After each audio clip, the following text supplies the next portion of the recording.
So yesterday, the American College of Obstetricians and Gynecologists, a nonprofit organization representing more than 60,000 physicians, sounded the alarm about a nationwide abortion ban proposed by Republican officials that would put doctors in jail for providing women with essential health care.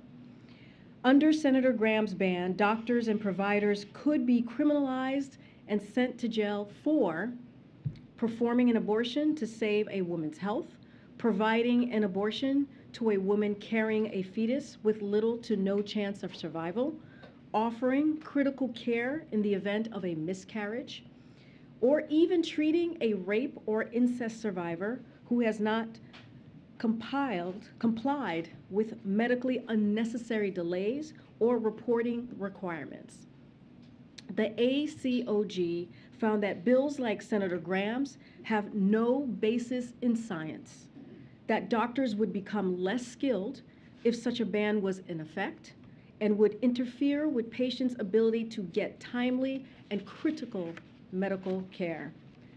Now, separately, Jen Klein, the Director of White House Gender Policy, released a memo discussing how, if passed and enacted, this bill would create a nationwide health crisis, threatening the health and lives of women in all 50 states. I've said it before and I'll keep saying it again. This extreme national ban and plan to criminalize doctors is wildly out of step with American people, and President Biden and Vice President Harris will continue to do everything in their power to protect women's reproductive rights and expand access to health care. Today, the White House hosted a Recovery Month summit and announced over $1.5 billion in funding to beat the opioid crisis and support people in recovery across the United States. This funding go to life-saving programs and policies like expanding access to the medication-assisted treatment for opioid use disorder, to distribute naloxone to prevent overdoses, and programs to prevent substance use in our communities. President Biden recognizes the devastating impact the overdose epidemic has had on our nation, reaching large cities, small towns, tribal lands, and every community in between. That's why in his first State of the Union, he made beating the opioid crisis a key pillar of his unity agenda. Our major pillars of work to combat, other major pillars of work to combat this crisis include the Treasury Department's efforts to sanction traffickers and disrupt the global drug trade, and expanded access to programs and treatments for people in need. To support these and other efforts, President Biden's fiscal year 2023 budget request calls for a historic investment of $42.5 billion for national drug control agencies.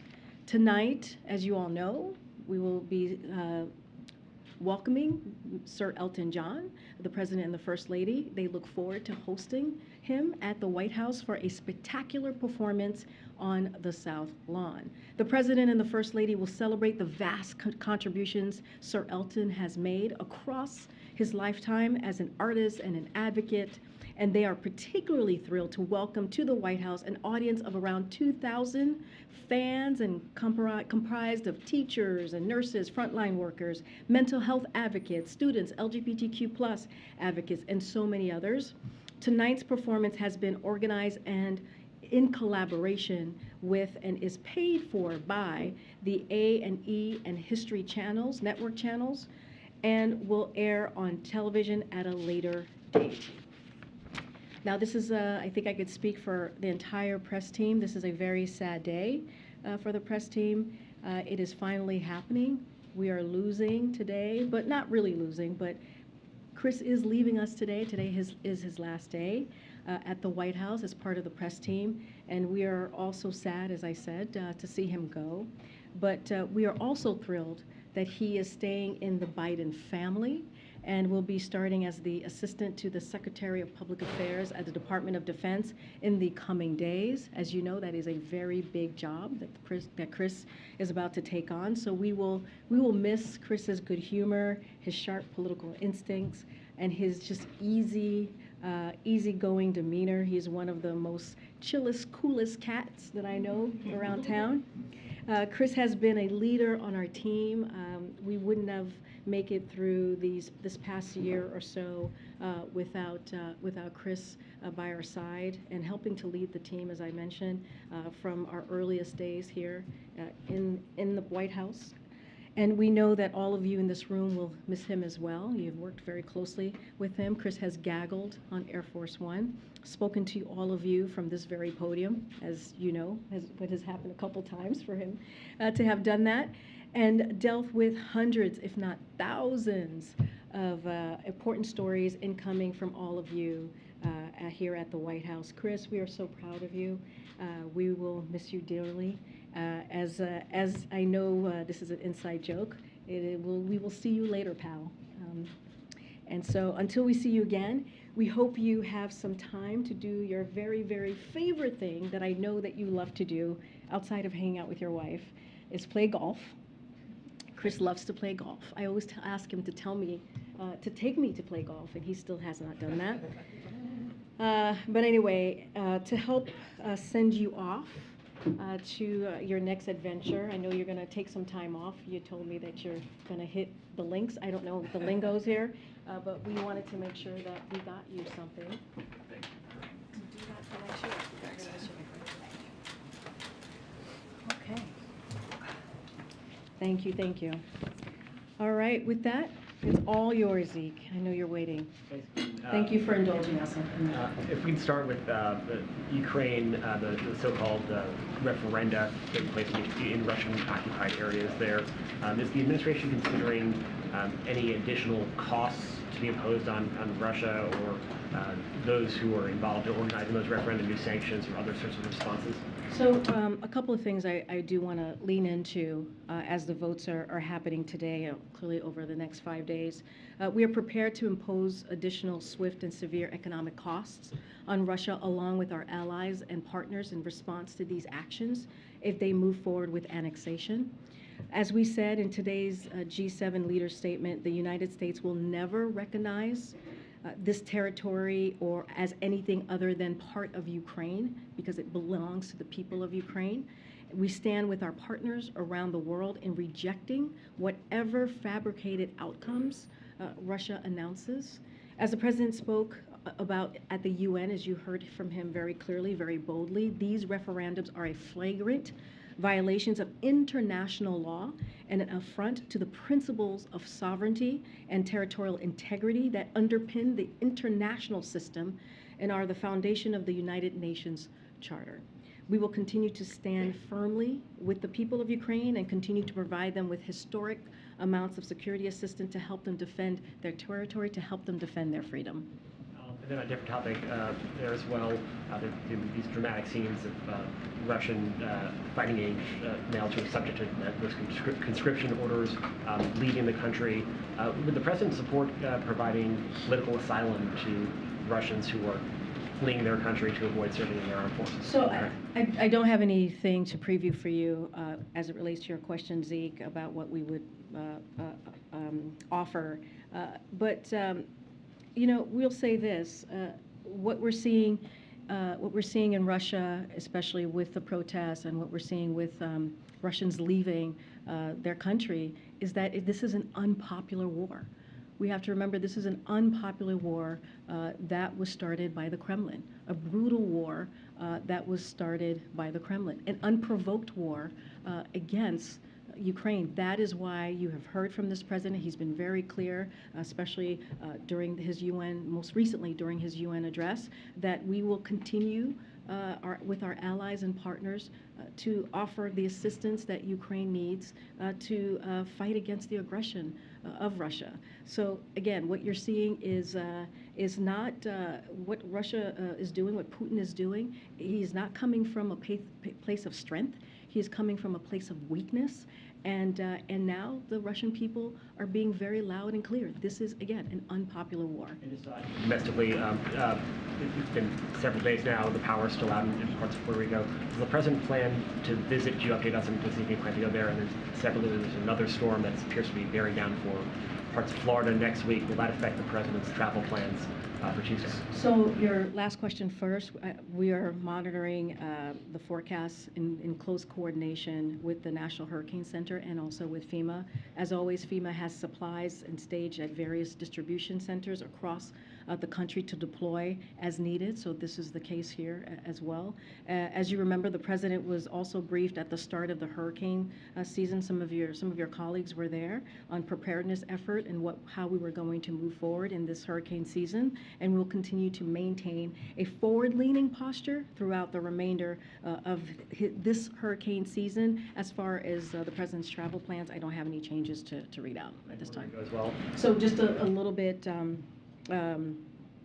So yesterday, as you know, the president joined the New York Governor Kathy Hochul and New York Mayor Eric Adams to receive a briefing from FEMA Administrator Criswell and Puerto Rico Governor as well. As you all know, FEMA Administrator Criswell was on the ground earlier this week to assess emergency recovery and response efforts.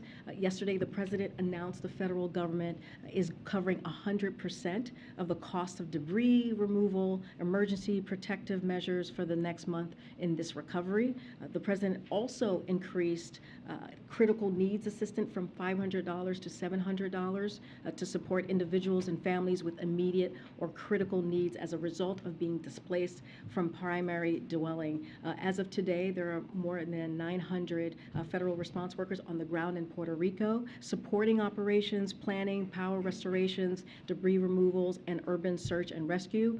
And so we will continue to monitor what's on the ground and continue to help Puerto Rico, our brothers and sisters in Puerto Rico as best as we can. Thanks. First, to follow up on the referendum in Ukraine, if Russia does annex these parts of Ukraine, could it put the U.S. in a more dangerous situation, especially if Ukraine uses American weapons in those areas? So just to be very, very clear here, I spoke about this just now.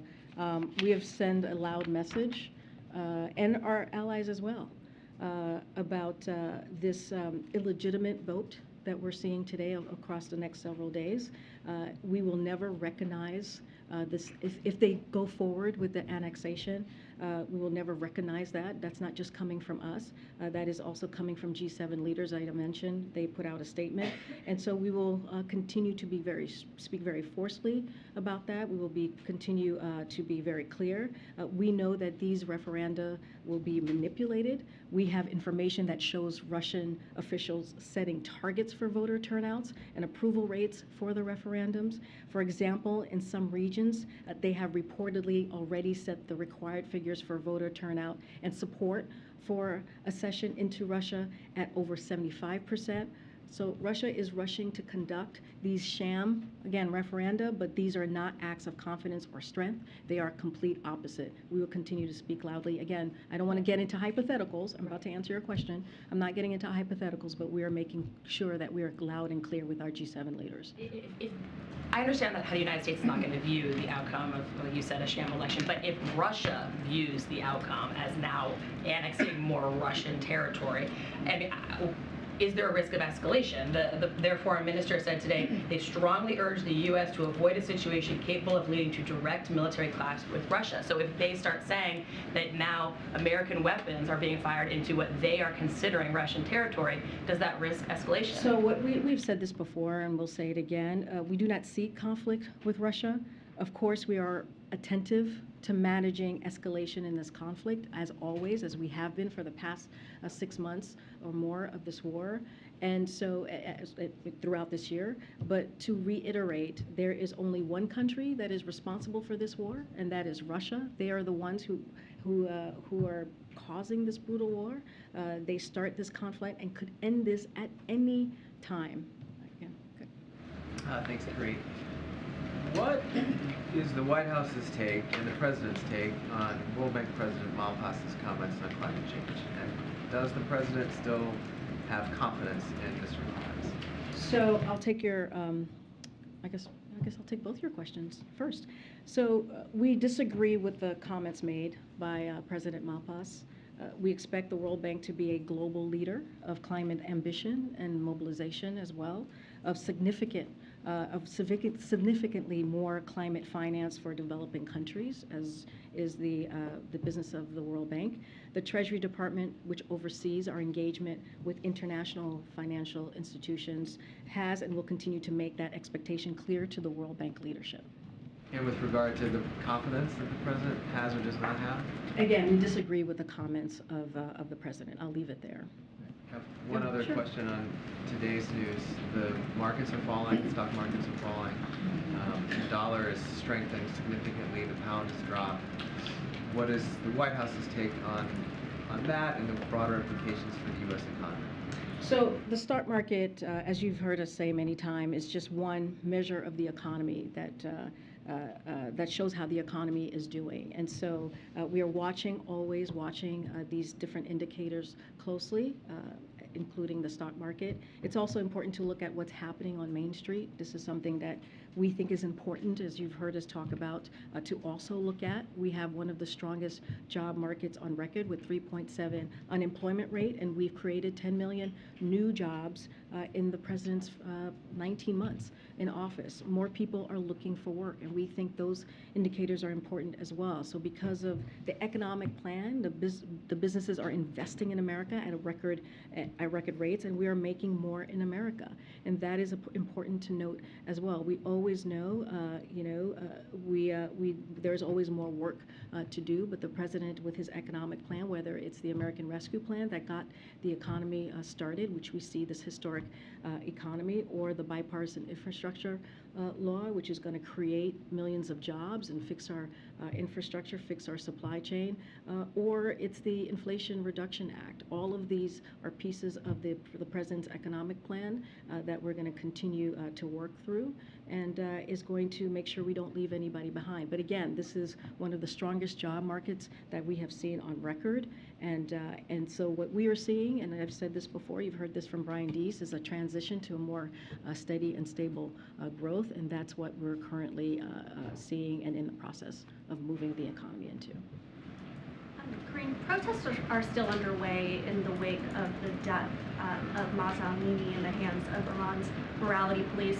I know the Treasury Department yesterday issued those sanctions. Are there other tools the U.S. feels they have at their disposal to try to respond to this? And I was also hoping you could possibly speak to the president's personal response to it as well. So Mahsa Amini's death after injuries, as you all know, sustained while in police custody for wearing an improper hijab is an appalling and egregious affront to human rights. Our thoughts are with Mahsa's family and loved ones. And as President Biden clearly stated at UNGA, he spoke to this, we need, and this is quote, we stand with brave citizens and brave women of Iran who right now are demonstrating to secure their basic rights, end quote. Women in Iran should have the right to wear what they want, free from violence or harassment. Iran must end its use of violence against women for exercising their fundamental freedoms. There must be accountability for Mahsa's death. Again, you mentioned the sanctions that was announced by the Department of Treasury just yesterday, and Treasury also designated 7 senior Iranian security officials as well, including Iran's Minister of Intelligence, for their roles in the suppression and killing of peaceful protesters since 2019. And so we will continue to use all available tools at our disposal to make sure that we pursue accountability. And on this storm that's approaching Florida, I know that FEMA Administrator Deanne Criswell today spoke with Governor DeSantis. Does President Biden himself plan on speaking to the governor? I don't have any calls to preview at this time. Are you declining to say whether or not the president has confidence in David Malpass?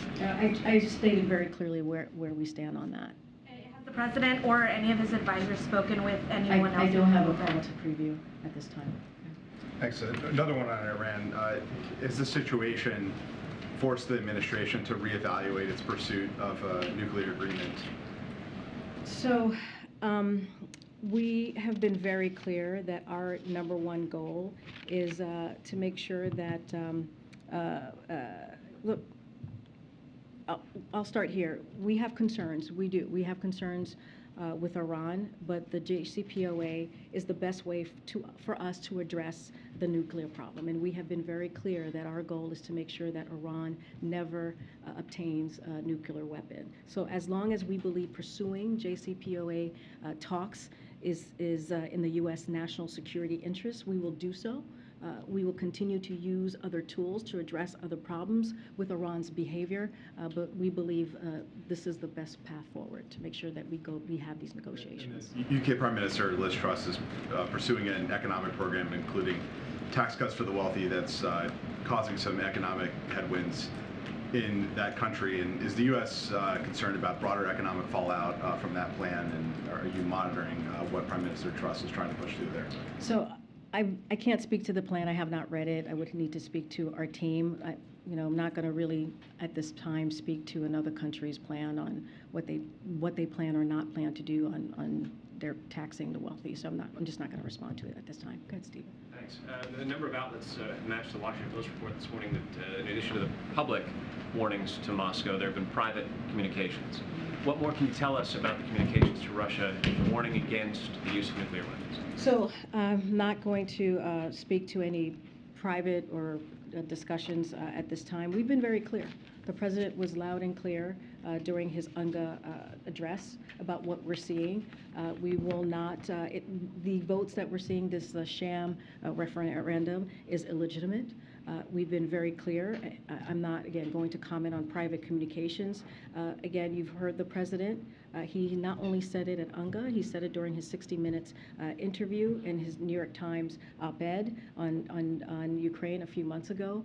And so we've been very clear. And we have warned. We have actually warned about the sham referendum for many, many months.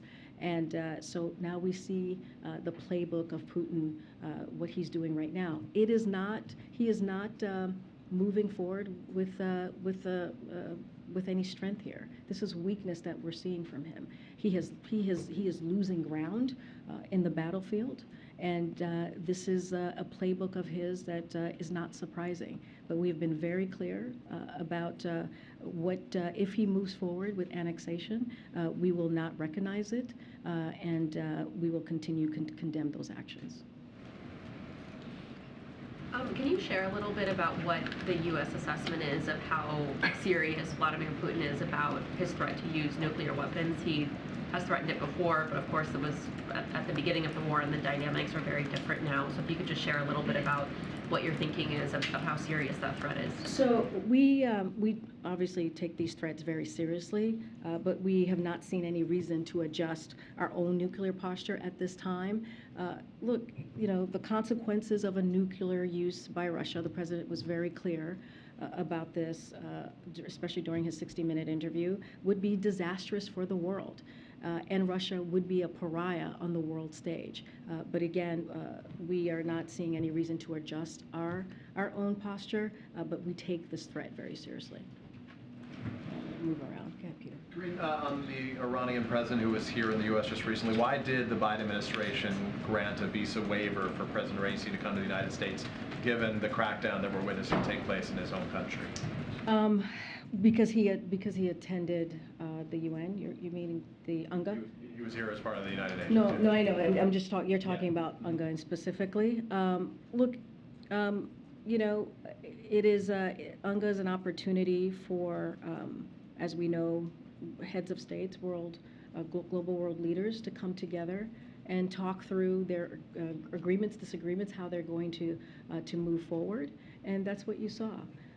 And everyone had an opportunity, as you know, to speak to the hall, but also to speak to the global. It was a global stage, and we believe everyone has that right to do that, as it is part of the UN Charter. I'm not going to speak any specifically on his visa. For clarity, though, there was no engagement between the United States and Iran while he was here. While he comes with the ability to do that, we did not take up that opportunity to engage with him directly. I don't have anything to share on that front. We have been very clear and forthcoming on who he engaged with, who the president engaged with while he was in New York this You past asked week. something to this effect a little bit earlier, but we've heard from the State Department that the U.S. is doing what it can to expand internet access for those Iranians right now to still have access to the outside world. Is there anything beyond that the United States is doing presently to help those protesters and others in that country? So I don't have any more to share on what else we've been doing, but happy to clearly update folks if we have more on that piece. Okay. Thanks, Karine. Do we have any updates on the process to get a permanent U.S. ambassador in Moscow? Obviously, John Sullivan, who was there, had to come back. Do you know where you are in that process? Have you submitted a name to the Russians? So I don't have anything we don't have anything to update you on that piece. Is that hindering your ability to effectively do foreign policy, the fact that you don't have a Senate-confirmed ambassador there right No, now? not at all. We have been very effectively. You named Oh, yours. I'm sorry. And I might have misunderstood the question. What was the question? I appreciate that. So what was the question I'm then? asking where you are in that process, because Oh, there's a, you okay. have to submit credentials and they have Got to come it. back, and it's a bureaucratic process to get that. Got it. So- approved. I was wondering if you had timing. So updates yeah, of she's where you asking were me with where that. we are with the process. So we have announced someone. I don't have anything, an update on the process. Yeah. Do you have another question? It's been answered a little bit, but I was going to ask, I think you've addressed this, but, so you're taking the timing of these referendums in Ukraine being held by Russia as a sign of insecurity, not confidence, right? You're saying that this is not Putin thinking he can permanently hold these areas, and that's why he's having these referendums. You're interpreting it as this timing as the opposite. He's feeling insecure, and that's why they're holding them now? Yeah, we've been very clear on that. And we've actually have been saying for months that this is an action that Putin would take. This is part of his playbook, doing these sham referendums, these illegitimate voting process. So we have been very clear on that, that he would take this action. But again, we saw the G7 statement earlier today. You heard from the president at UNGA. He's been very clear as well. These are sham referendums. We will not recognize any, if they move forward in this fashion, we would not recognize any annexation of Ukraine. Ukraine belongs to the people of Ukraine, plain and simple. Thanks, Karine. So the Federal Reserve is saying that the economy will significantly slow down to growing just 0.2% for the entirety of this year and then 1.2% for next year. Is this the stable growth the president is moving us towards? You're talking about what he said yesterday? Yeah, it was the projections the Federal Reserve came out. They projected the economy would grow at just 0.2% this year and 1.2% next year, which is pretty slow growth. And I'm just curious, is this the stable growth that you're talking about? So, I mean, I talked about this a little bit already, how we're coming off of last year's historic economic growth. A lot of that is because of the work of this president and Democrats in Congress passing the American Rescue Plan, which puts us in a position where we saw the most stable growth, strongest growth that we have seen in modern history. So it's no surprise that the economy at this point is going to slow down, is going to cool off just a bit as the Federal Reserve takes action to bring down inflation. So the Fed's projection, as you mentioned, of growth over this calendar year implies growth between 1% and 2% in the next 2 quarters. So our goal is to bring down inflation. That's what we have been doing for the past several months, making sure that we're doing everything that we can to give the American public a little bit more breathing room without sacrificing all of the historic gains that we made this past year and life-changing economics gains this country has made over the last 19 months, this past year and a half. So given the encouraging initial signs that we have seen on inflation and the continued strength of growth in the job market, so we believe the transition remains possible. We believe that we will get to a strong and stable growth. We believe that we will see that cooling that you hear economists talking about. On inflation, one more if I could. Americans are making tough choices related to inflation, and last week they saw the president do the celebration during the Inflation Reduction Act when core inflation rose for the first time in 5 months on that day. This week there's another celebration, 48 hours after the Fed chairman said there'd be more economic pain. Is that optics of those two celebrations insensitive to what Americans are going through? So the president has always, when he talks about the economy, has made clear to understand what the American families are going through, what the American people are going through. He understands that The economy and inflation in particular, high cost, is giving some pain, to your point, to Americans. That is why we passed. That is why Democrats in Congress passed Inflation Reduction Act. By the way, no Republicans supported that. And as you know, you've heard me say it many times, you've heard the president say it many times, it is going to lower costs when it comes to prescription drugs. It's going to lower healthcare costs and energy costs. And it is one of the most historic investment to fight climate change. As we are talking about extreme weather, I've gotten multiple questions on Puerto Rico and what the people of Puerto Rico, our brothers and sisters, are going through.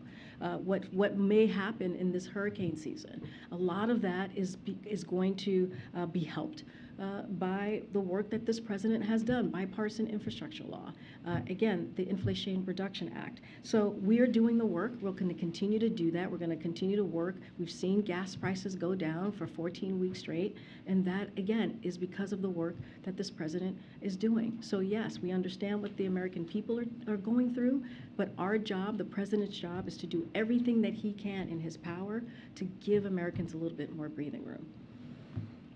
Go ahead. Thank you. Can you tell us a little bit about Tuesday's trip to Florida?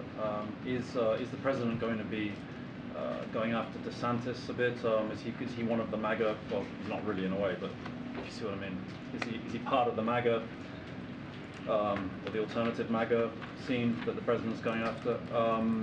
And also, could you just come back to the president's re-election decision? Because you like asking me that question, Sebastian. You were asked this like a few months ago because everyone was going crazy over is he going to? And you said yes, he is. That was meant to stop the whole thing. But no, I said that. Look, you said it's way too early. Wait, hold on. I'm going to answer a question. Okay. I'm at the podium, right? There's a Hatch Act. I have to be very mindful when talking about 2022 and even 2024, which is a worlds away. As you all know, you cover this media cycle, changes every second.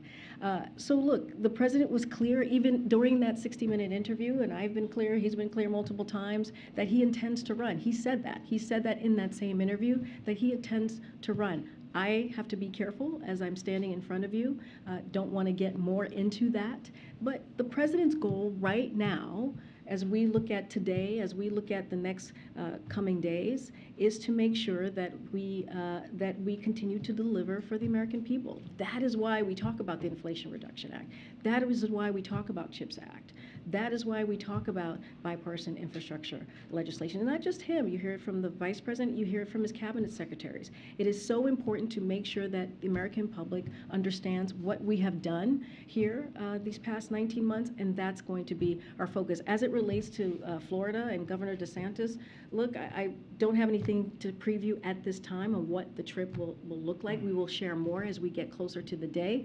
Look, we have talked about this as well. You know, when it comes to extremism, when it comes to behaviors that is inhumane and cruel, that is what we're seeing from Governor DeSantis. That is what we're seeing in specifically to how he is using people who are leaving communism, people who are trying to get away from political persecution, talking about Venezuela, Nicaragua, Cuba. They are fleeing those countries, and he is using families, children, and women as a political ploy, as a political stunt. We will continue to call that out, but as far as what that day will look like, we'll share more as we get closer. Okay, Karen. Thanks, Karine. Back to Puerto Rico. When the president said yesterday that the federal government would cover the 100% of the cost for the next month of the efforts down there, do you have an estimate of what that cost is going to be? No, that's a good question. We don't have an estimate at this time, but the president is committed. As you know, you heard him from speaking from New York yesterday. He is committed to doing everything that he can for Puerto Rico. He has spoken to the governor several times. Our team has been in touch with the governor and local officials throughout this time. And so he's committed to doing everything that he can. And this is how he sees his role. He's done this multiple times when we've seen this extreme type of weather, these disasters hit communities. And as president, he's going to continue to be a loud voice in that and use the resources of the federal government to make sure that we help the people of Puerto Rico at this time. On Iran and the internet, has the administration heard from any American tech companies that will move forward with offering internet services in Iran, and is there any way to estimate how much of an impact that will actually have on the Iranian people? So let me go back and just say, look, we are aware of what the Iranian authorities are doing in blocking Instagram and also WhatsApp, as well as slowing down or stopping access to the internet in general, as you all are asking. If accurate, this is shameful, but also not unsurprising.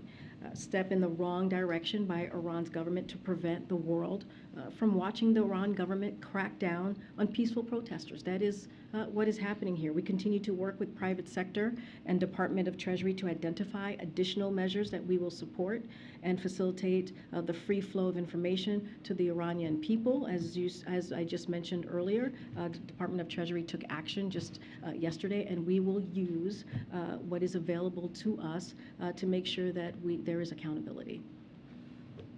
I'm going to go back a little bit because I haven't been back. And then I'll come back up. Thank you. Two quick ones. First of all, on this weather, have we been in contact, has the U.S. been in contact at all with our Canadian neighbors about what I believe will technically not be a hurricane, but the major storm that's supposed to hit the Atlantic provinces, Canadian Maritimes in the coming hours? Clearly, that's something that we are monitoring from here. We would have to check in with our friends at NSC, our colleagues, to see if we've been in close touch with Canadian officials. But that is something that FEMA is continuously monitoring as well.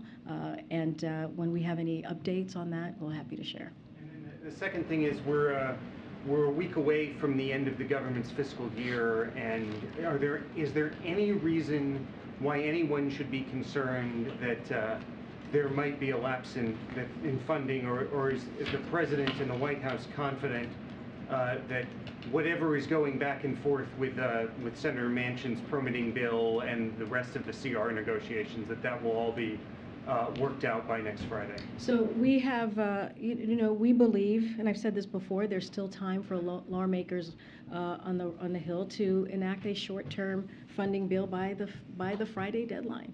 We remain confident that Congress will get this done, so we can continue to deliver vital services, to your point of your question, to the American people. So we encourage for that to happen. We have continued, I've mentioned this before, to stay in close touch with Congress in a bipartisan way. But we believe we have been here before. We were here just last year during this time, and we think that there's still time to get something done. And we'll call on them to act. Okay. Great. I just want to follow up again on the World Bank president. You said that you disagree with the comments that he's made, but in terms of having confidence in him or supporting him, there are reports suggesting that some in the administration have tried to oust him. So, given that context, does the White House still support him or have confidence? So removing him requires a majority of shareholders. So that's something to keep in mind. The U.S. believes the World Bank must be a full partner in delivering on the aggressive global climate agenda, poverty reduction and sustainability development. Again, Treasury will hold Malpass accountable to this position and support the many staff working to fight climate change at the World Bank. But again, removal will require a majority of stakeholders here. So it is a partnership. That's how we see this. Okay, Peter. Thanks, Karine. Following up on your topper, does President Biden favor any limits on abortion? We've been very, very clear here. Since you're talking about my topper, I was talking specifically about Senator Lindsey Graham. And your position on his plan is clear. 15 weeks is unacceptable. I was speaking directly to what Republicans are trying to do. So they are calling for a national ban, which takes us backwards. Which will weeks, right? It's a national ban which will take us backwards and will put at risk the health of women. And here's the thing about this, Peter, it's not just national ban on abortion. We're talking about privacy, we're talking about contraception, we're talking about marriage. That is what extreme Republican officials are trying to do. That's what we're speaking to. I'm not going to get into specifics here. I'm just going to lay out what they have said that they're going to do. Why not get into specifics? The Republicans are saying we don't want abortion after 15 weeks. Why can't you say how many weeks a president thinks the limit as you should be? know, Kevin McCarthy put out the GOP agenda. I'm not asking about Kevin McCarthy. I'm asking about Joe Biden and his position on abortion. How many weeks? Peter, I'm answering your question. What Republicans are trying to do is take us backwards. They're trying to take away the rights and freedoms of Americans. That's what we're calling out, and that's what we're going to continue to call out. House Republicans oppose a pharmacy bill that would deny women essential medications. As of September, 166 House Republicans have signed onto a heartbeat bill that would decide abortion at the federal level, even though 28 of those members have since said decisions on abortion should be left to the state. And this week, a Michigan GOP official said he wants to ban contraception. So we should really listen to what Republicans are trying to tell us. And that's what we are speaking out against, and that's what we're going to talk about the national ban that Republicans are continuing to push when majority of Americans do not want that. We are all covering the Republican plan. I'm just, Go why ahead, can't go you ahead. say how many weeks for Go ahead, Biden? go ahead. No, go ahead. I answered your question. You Go did ahead, not go ahead, answer my Courtney. question, I did. Karine. Why I did. can't you say, Go ahead, Courtney. how many weeks? I wanted to ask you, the president announced that he was elevating Jennifer Klein to a more senior role. What does that do for her resources, for her portfolio? What's the purpose of doing that, especially when you're dealing with so many gender issues that you've been talking about? So Jen Klein, who, as you know, is a colleague of mine, and I've worked closely with her as well as our team here, has been leading on the Gender Policy Council since the beginning, since day one, and she has had all the resources available to her.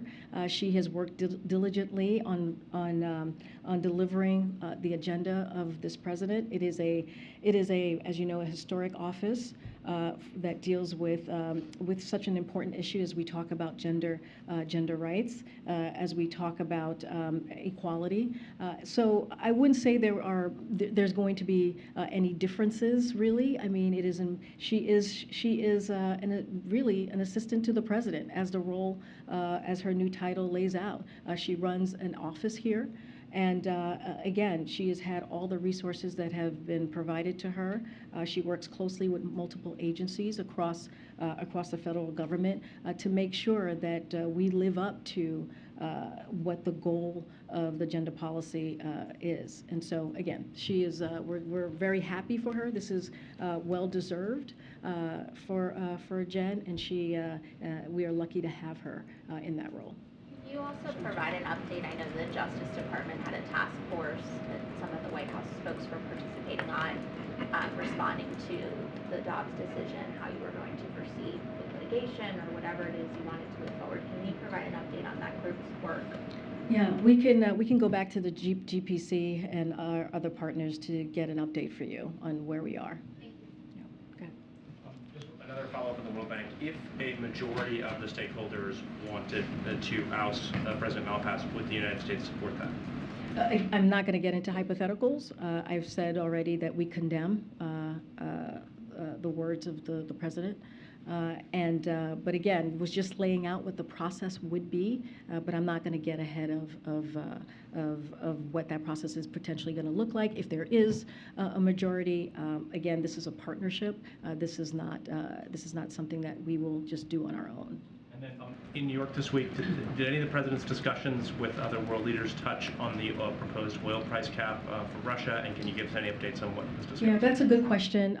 We don't have anything to read out for you on that particular issue. It is something that the president has led on. As you know, it came up when he was in Europe very recently, and it is an issue that we feel that is important in dealing with really giving another kind of blow to Russia.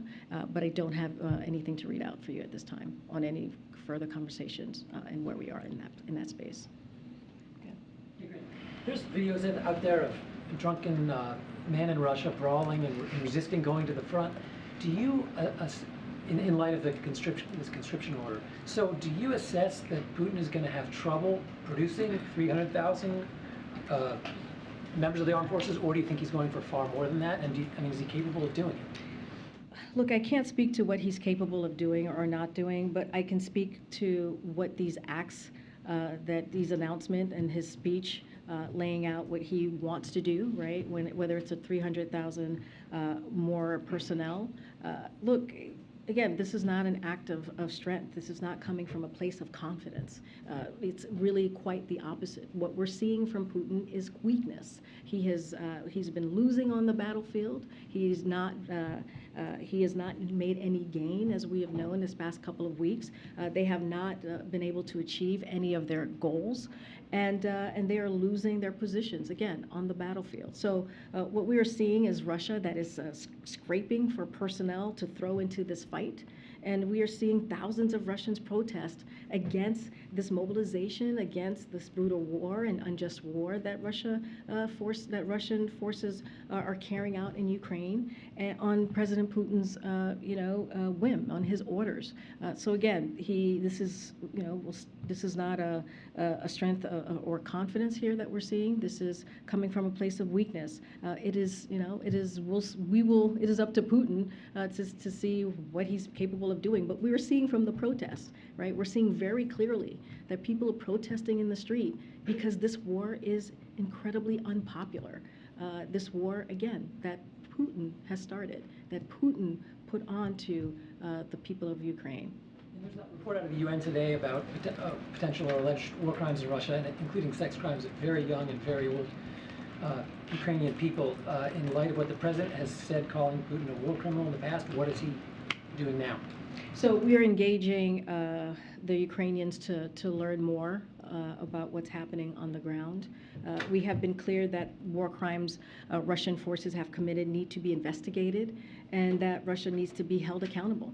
So the recent discovery of mass graves in Izium is horrifying, as are the atrocities Russia has committed in Bucha and many other places throughout Ukraine. We've been very clear about that. We have been working closely with Ukraine on this issue and welcome Ukrainians' perspective on this process, how we move forward. We are also supporting a range of international and national efforts underway to document war crimes and atrocities committed by Russian forces in Ukraine, including through International Criminal Court and investigation through the UN Human Rights Council, the OSCE Moscow mechanism, and the Ukrainian Prosecutor General's Office. We are helping document, preserve, and analyze evidence of war crimes and atrocity through our Atrocity Crimes Advisory Group for Ukraine, the State Department's Conflict Observatory, and the Department of Justice War Crimes Accountability Team. It is past time for this war to end, and it is up to Mr. Putin to end this war. This war was started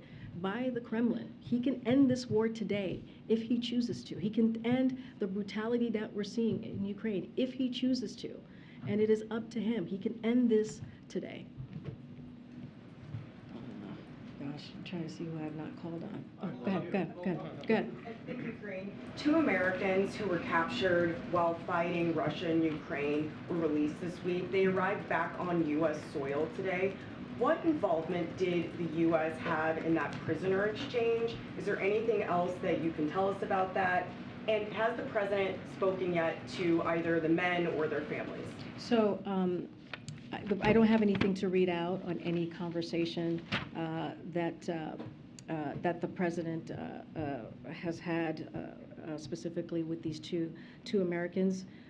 The United States welcomes the negotiated prisoner exchange between Ukraine and Russia, which includes the 2 U.S. citizens, as you just mentioned, captured while serving in Ukrainians' military. We are appreciative of Ukraine including all prisoners of war, regardless of nationality, in its negotiations, and we look forward to these U.S. citizens being reunited with their families. We also thank the Crown Prince and the government of Saudi Arabia and the Turkish government for facilitating the exchange of prisoners between Ukraine and Russia. We once again reiterate the State Department's travel advisory warning U.S. citizens not to travel to Ukraine, and that those who do participate in fighting in the fighting, they face a significant risk, and the United States cannot guarantee their safety. We've been very clear about this from the very early days of this war. We continue to encourage Americans to devote their energies toward the many other opportunities that exist to help the country